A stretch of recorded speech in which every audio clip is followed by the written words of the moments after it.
오늘의 말씀은 마가복음 7장 29절에서 30절 말씀입니다. 예수께서 이르시되 이 말을 하였으니 돌아가라, 귀신이 내 딸에게서 나갔느니라 하시매, 여자가 집에 돌아가 본즉 아이가 침상에 누웠고 귀신이 나갔더라. 아멘.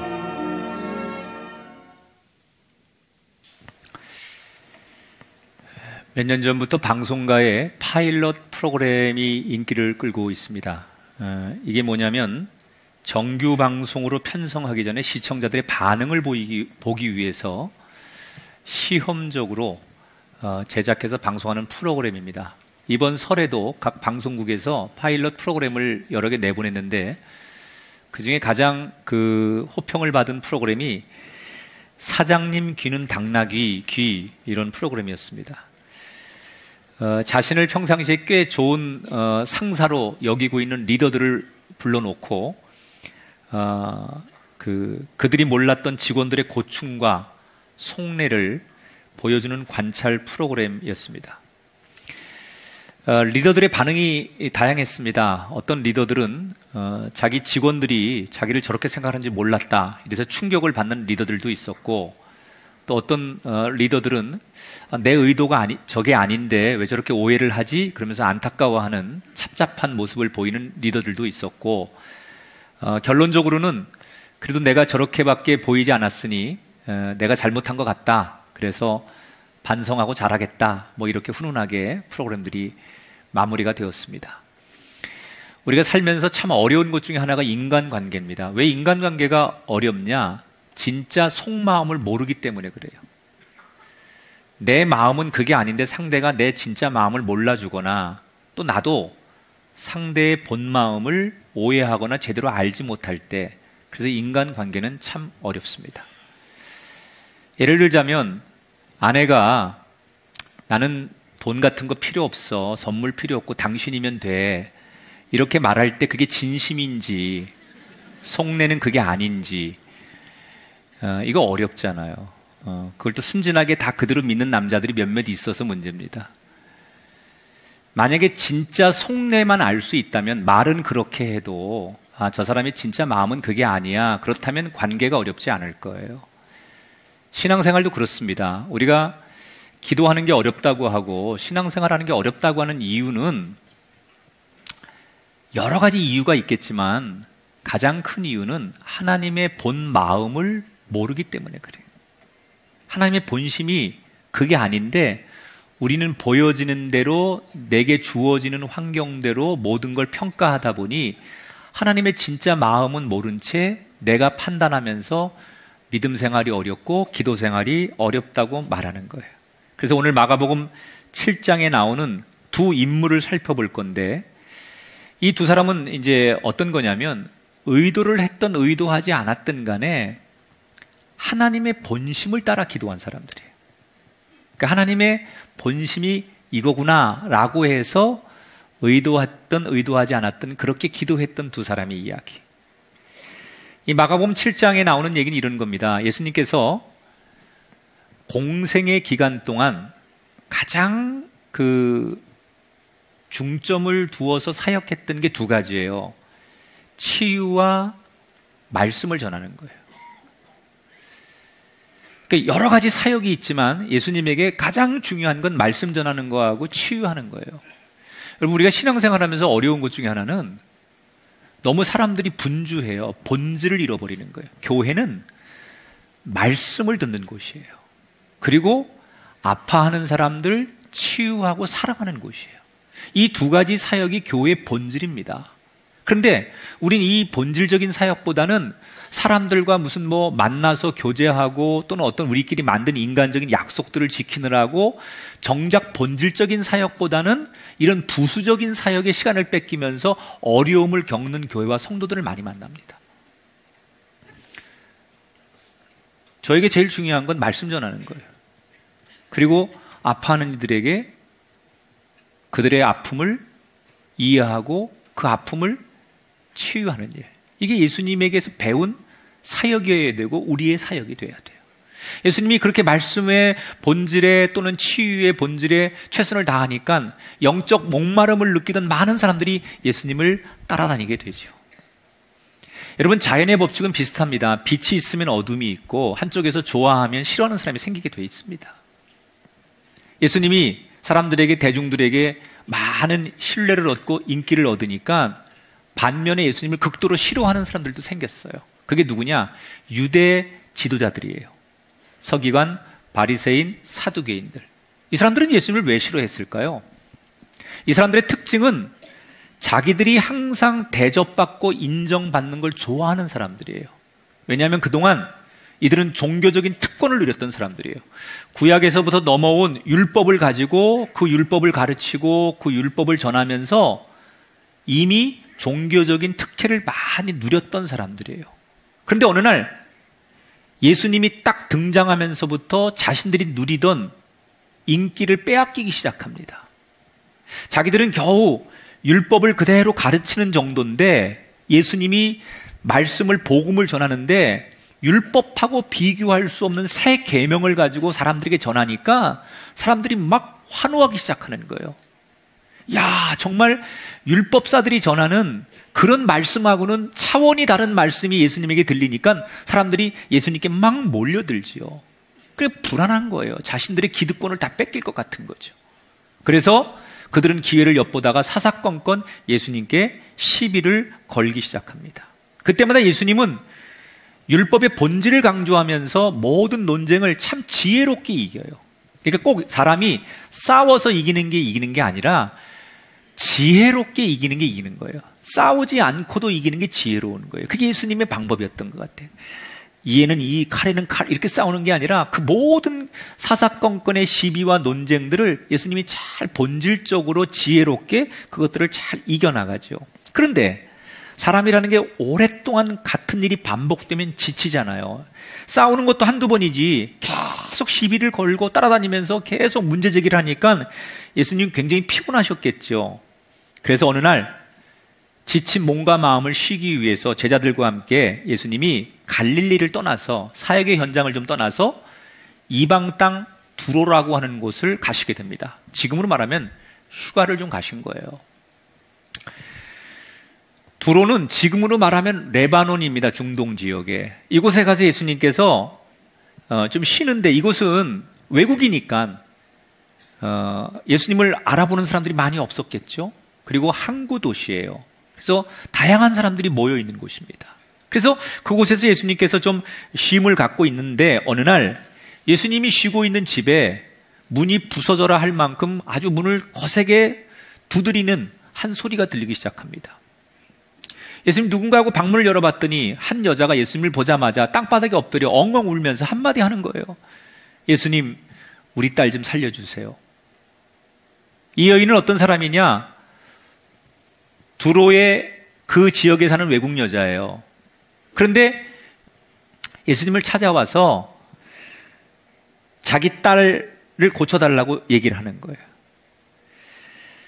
자, 여러분, 이 여인이 한 아이의 딸, 아이의 엄마로서 어떤 인생을 살아왔을지 한번 여러분 추측해 보세요.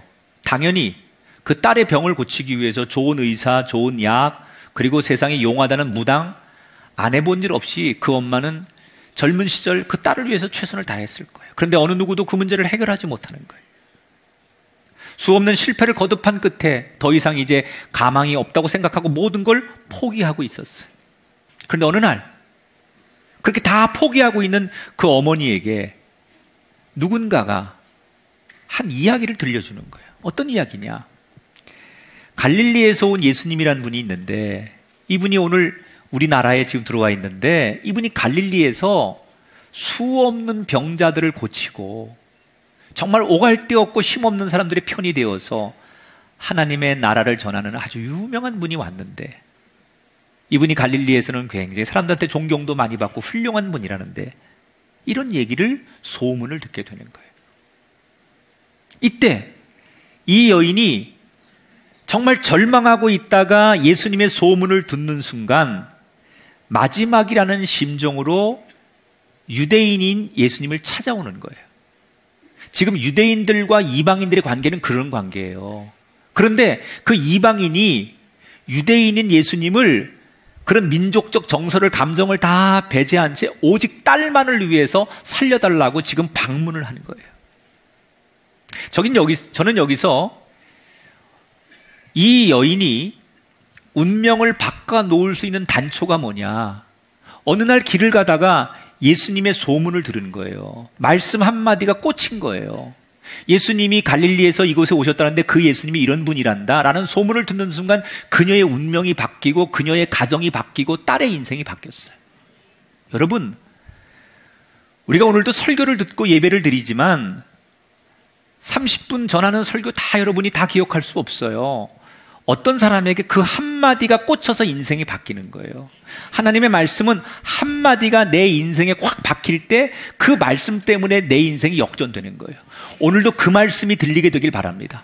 다 사람마다 다르지만 오늘 저 말씀이 우리 가정을 바꿔놨고, 저 말씀 한마디가 내 인생을 바꿔놨고, 저 말씀 때문에 내가 절망의 수렁에서 일어날 수 있었다는 말씀이 여러분에게도 있게 되길 주 이름으로 축원합니다.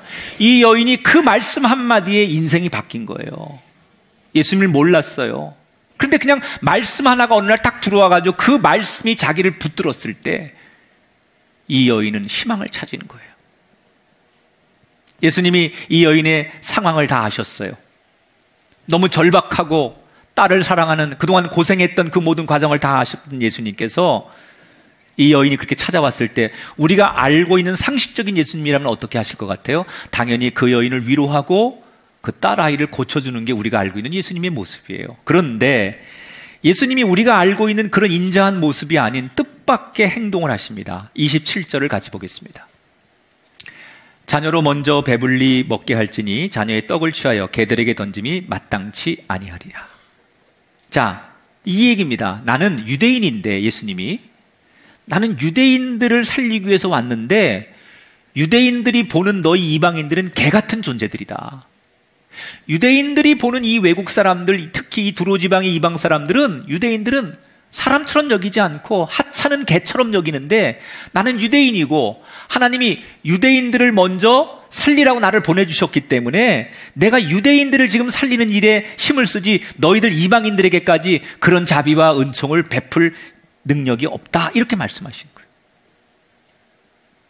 좀 충격적입니다. 같은 말을 해도, 거절을 해도 상처가 안 되게 할 수 있을 텐데 너무나 매몰차게 예수님께서 상처를 확 뿌리는 만큼 이 여인에게 정말 어떻게 이렇게 상처를 줘요? 이 여인의 입장에서 어떤 생각이 들었을까요? 세상에 돈 없고 힘 없고 능력 없어서 그동안도 서러움 많이 당했던 이 여인이 예수님은 안 그런 줄 알았더니, 내가 듣는 소문에 예수님은 참 인자하시고 사랑이 많으신 분이라고 해서 왔더니 이분 역시 별거 없구나. 돈 없고 힘 없고 배경 없고 능력 없는 사람을 무시하고 역시 있는 사람, 능력 있는 사람만 대우하는 건 예수님도 마찬가지구나. 그러면서 그녀는 엄청나게 좌절과 상처를 받고 주저앉았을 거예요.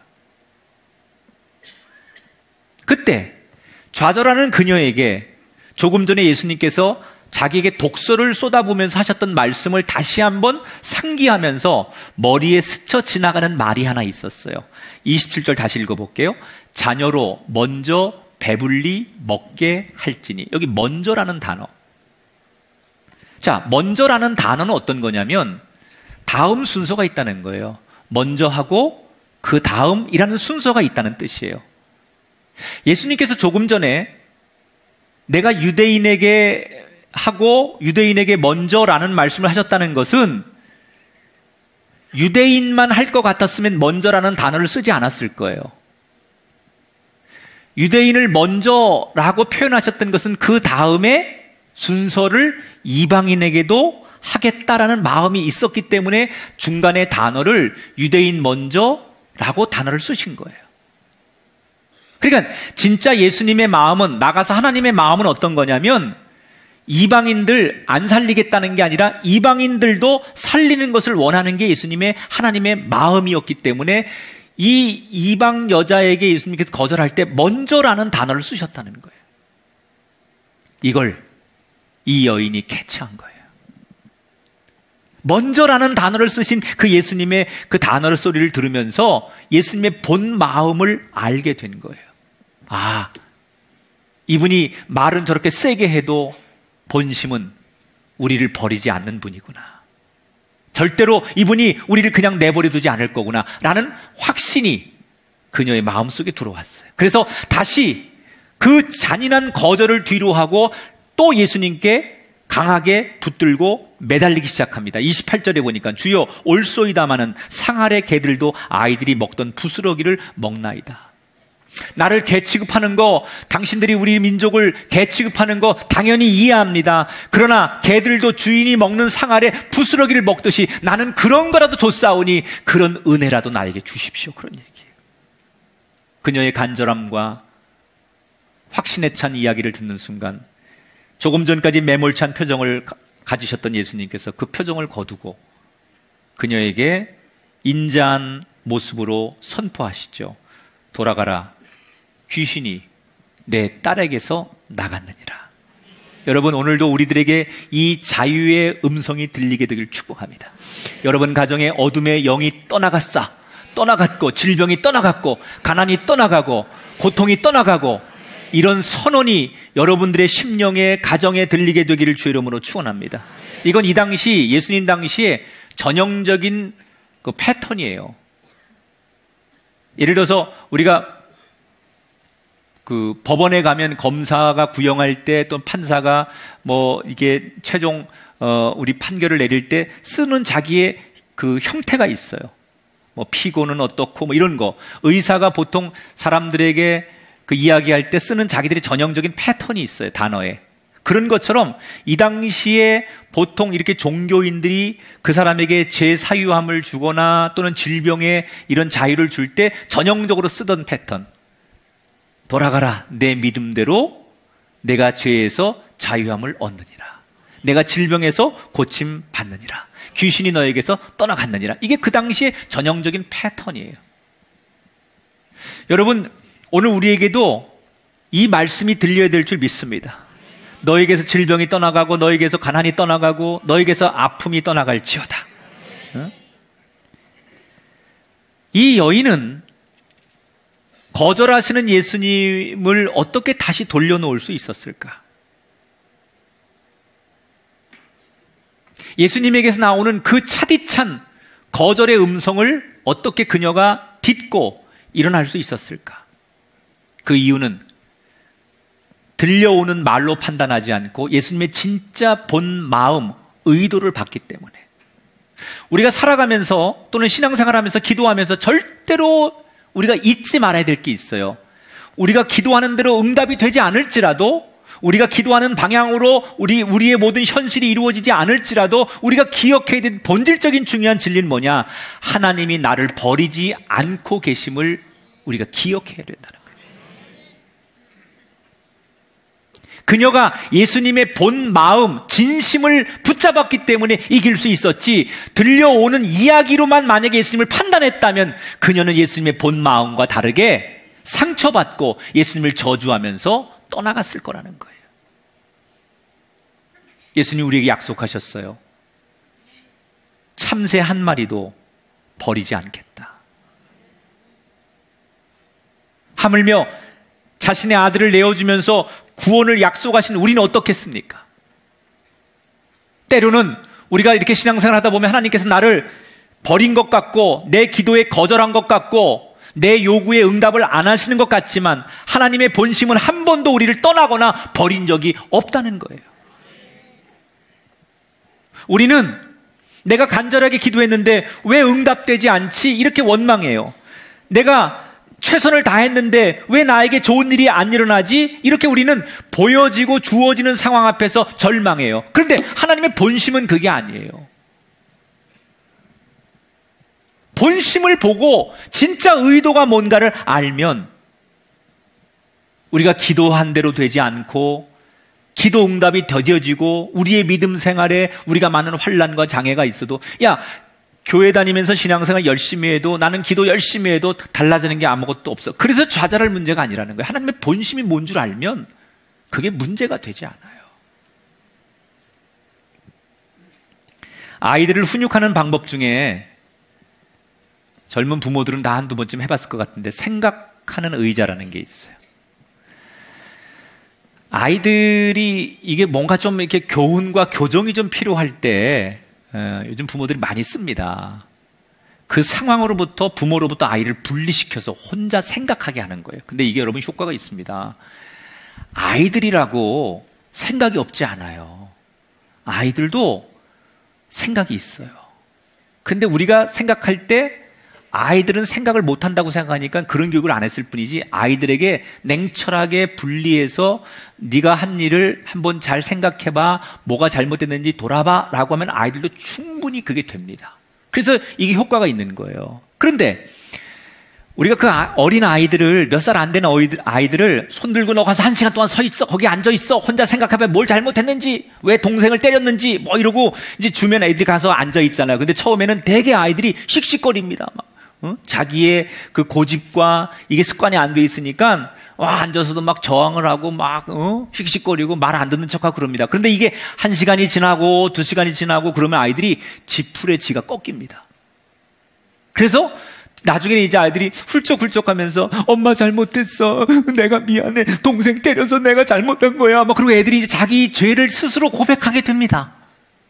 근데 그 과정이 쉽지 않아요. 금방 되지 않아요. 10분 만에 되지 않아요. 1시간, 2시간, 어떤 경우에는 더 오랫동안 그 아이를 거기에다 격리시켜야 돼요. 그때 그 아이를 바라보는 부모의 마음이 어떤 줄 알아요? 설거지를 하고 있지만 온통 내 마음의 눈은 그 아이를 향하고 있는 거예요. TV를 보면서 너 손 똑바로 들고 있어! 라고 엄하게 얘기하는 아빠의 그 말은 그렇게 들릴지 몰라도 진짜 본심은 얼마나 저 아이가 지금 힘들고 내가 너무하는 건 아닐까? 저 아이가 상처받는 건 아닐까? 그래서 그 아이에게 진한 마음이 가 있는 게 아빠의 마음이에요. 진짜 속마음은 그 아이들을 이렇게 해서라도 교정해주지 않으면 이 험한 인생을 살아가는데 지금 3살 버릇 80까지 간다고 안 고쳐주면 안 되기 때문에 그 아이를 향한 엄마의 아빠의 마음은 사랑과 그 아이가 제대로 반성하고 일어서기를 원하는 게 진심이라는 거예요. 하나님의 마음이 그렇습니다. 우리 눈에는 안 보이지만 하나님은 그 누구도 절대 버리지 않습니다. 내가 아플 때 함께 아파하시고 내가 마음을 알아주기를 원할 때 내 마음을 알아주시는 분, 그게 하나님의 본심입니다. 에레미야 선지자 시절에 이스라엘 백성들은 하나님께 우리가 버림받았다라고 생각하면서 하나님 앞에 저항을 할 때 에레미야 선지자가 백성들에게 이렇게 외칩니다. 주께서 인생으로 고생하게 하시며 근심하게 하심은 본심이 아니시로다. 우리의 마음과 손을 아울러 하늘에 계신 하나님께 들자 그랬어요.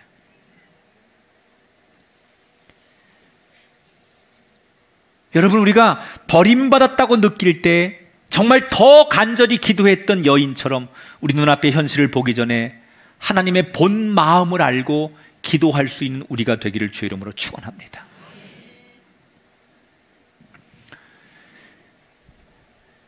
예수님께서 이렇게 두로 지역에서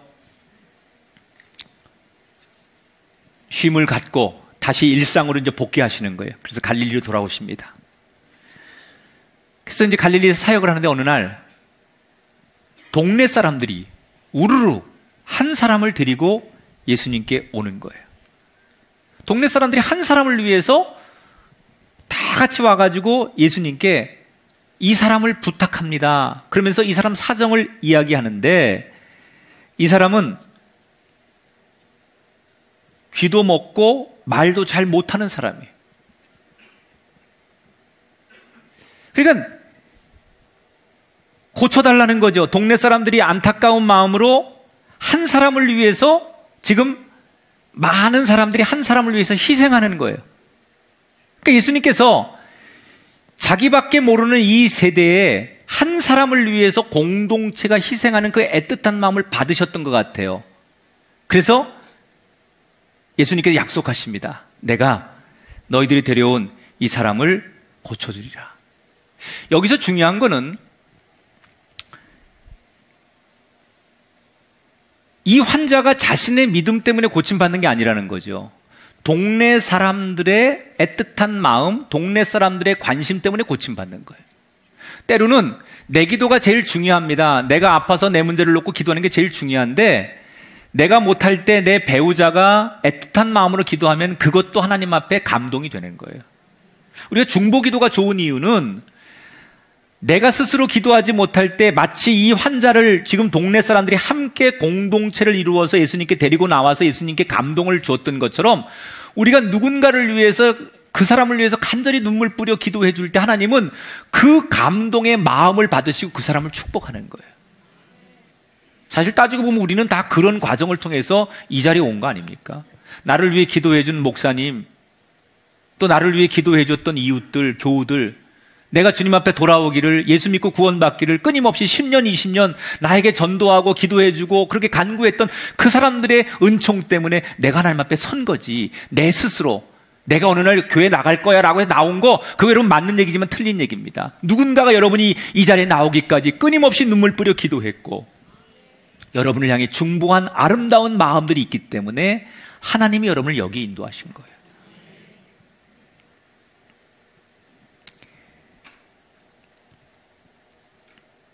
예수님께서 그 동네 사람들이 그 애틋한 마음을 받으시고 감동을 받고 이 사람을 고쳐주겠다고 약속하시죠. 그리고 곧바로 뭘 하느냐? 33절에 보니까 예수께서 그 사람을 따로 데리고 무리를 떠나셨다 그랬어요. 그 자리에서 고쳐주지 않고 예수님께서 이 환자를 조용히 따로 데리고 한적한 곳으로 이동을 하셨어요. 자, 여기서 여러분 이 성경의 지금 이 장면을 예수님과 제자들, 군중들, 그 다음에 동네 사람들, 그 다음에 환자, 이렇게 여러 사람이 있잖아요. 그런데 우리가 성경을 보는 눈을 지금 오늘은 이 환자 당사자를 주목해 보세요. 환자의 심리 상태가 어땠을 것 같아요? 자기가 믿음이 있어 나온 건 아니지만 동네 사람들과 가족들의 사랑으로 여기까지 왔어요. 그런데 예수님께서 이제 더 이상 그 동네 사람들, 자기가 의지했던 가족들과 분리시켜서 자기만 데리고 예수님께서 이 사람을 데리고 무리들과 떼어놓고 한적한 곳으로 데려가셨어요. 분리불안이라고 있죠. 내가 의지하던 것, 내가 믿던 것으로 떨어지면 사람이 불안해요. 이게 없으면 안 돼요. 이 환자는 장애를 가졌기 때문에 동네 사람들의 배려와 가족들의 사랑으로 살아온 사람이에요. 내가 이 사람들이 없으면 못 살아요. 이 사람들이 인도로 여기까지 온 거예요. 그런데 자기가 그렇게 믿었고 의지했던, 기댔던 그 무리들에게서 지금 떼어져 놓는 거예요. 당연히 불안했을 거예요. 예수님이 어떤 분인지 모르니까 걱정도 됐을 거예요. 그럼 예수님은 왜 이 불안한 환자를 이해하지 못하고 무리들로부터 고치기 전에 이 환자를 떼어 놓으신 걸까? 이 본문에 대해서 여러 학자들이 다양한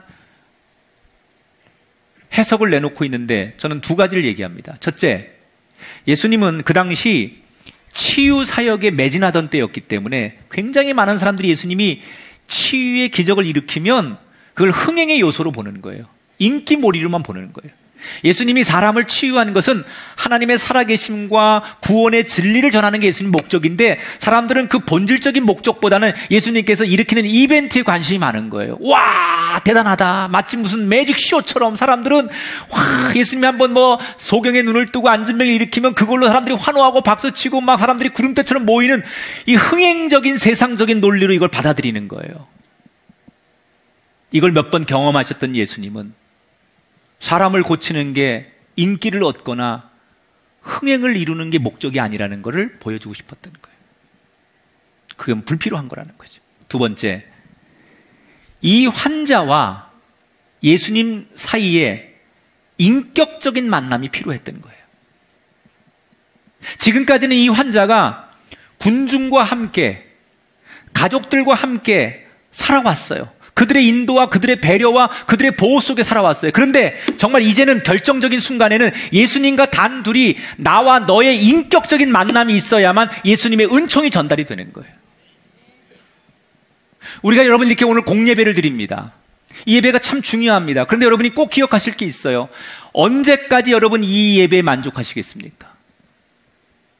목사님이 들려주는 설교만 듣는 거 가지고 안 됩니다. 나와 하나님과 1대1로 나에게 주시는 말씀도 있어야 됩니다. 남들이 부르는 찬송을 같이 따라 부르는 찬송 말고, 남들이 기도할 때 같이 묻어서 하는 기도 말고, 내가 하나님을 인격적으로 스스로 찬송하고 내가 인격적으로 하나님 앞에 기도할 수 있는 나와 하나님과의 인격적인 만남이 필요한 거예요.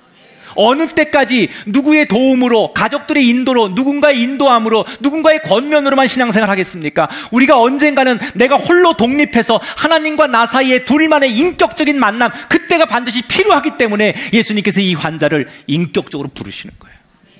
오늘 우리에게 그 말씀하시는 거예요. 여러분, 금년 한 해는 홀로 서십시오.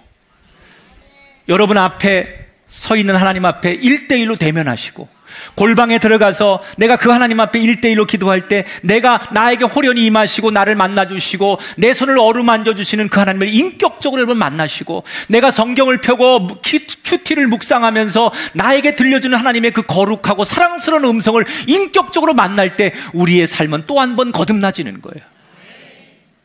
그런 것이 없기 때문에 우리 무리 속에 묻어서 신앙생활을 하기 때문에 우리에겐 정말 극적이고 환희에 찬 신앙의 의미가 없다는 거예요. 저는 여러분에게 이 말씀 한마디가 들리게 되길 바랍니다. 주님 말씀 한마디면 됩니다. 주님의 손길 하나면 됩니다. 우리의 우리의 인간의 어떤 회의나 인간의 지식의 집합이 아니라 주님 말씀 한마디로 살고 일어서는 거고, 주님 말씀 한마디로 넘어진 자가 회복되고 실패한 자가 다시 일어나는 거, 주님 말씀 한마디에 달려 있습니다. 앞에 귀신 들린 사람도 마찬가지고 이 장애를 가진 두 번째 인물도 마찬가지입니다. 주님 말씀 한마디에, 주님 손길 하나에 그들이 회복되기도 하고 고침받기도 하고 일어나기도 합니다. 여러분에게 오늘 주님의 그 말씀 한마디 임하게 되기를 축복합니다. 예수님께서 불안해하는 그를 데리고 가서 그의 몸을 어루만지시고 기도해 줬어요. 그랬더니 35절에 그의 귀가 열리고 혀가 맺힌 것이 곧 풀려 말이 분명하여졌더라. 길고 긴 이 고통이 예수님의 능력으로 치유되었어요. 고칠 수 없을 것 같았던, 영원히 그렇게 살 수밖에 없을 것 같았던, 모든 사람들이 그렇게 단정하던 그 인생이 예수님의 손길 한마디에, 예수님의 손길 하나와 예수님의 말씀 한마디에 그 고통의 터널에서 자유함을 얻고 고통의 터널을 빠져나오게 되었어요. 이 환자가 자기가 너무 의지했던 사람들로부터 분리되고 지금 이해할 수 없는 상황으로 자기가 들어갔지만, 내가 의도한 게 아니지만, 예수님이 나를 그렇게 인도하셨지만, 내가 의도한 건 사람들 옆에서 나를 고쳐주는 거예요.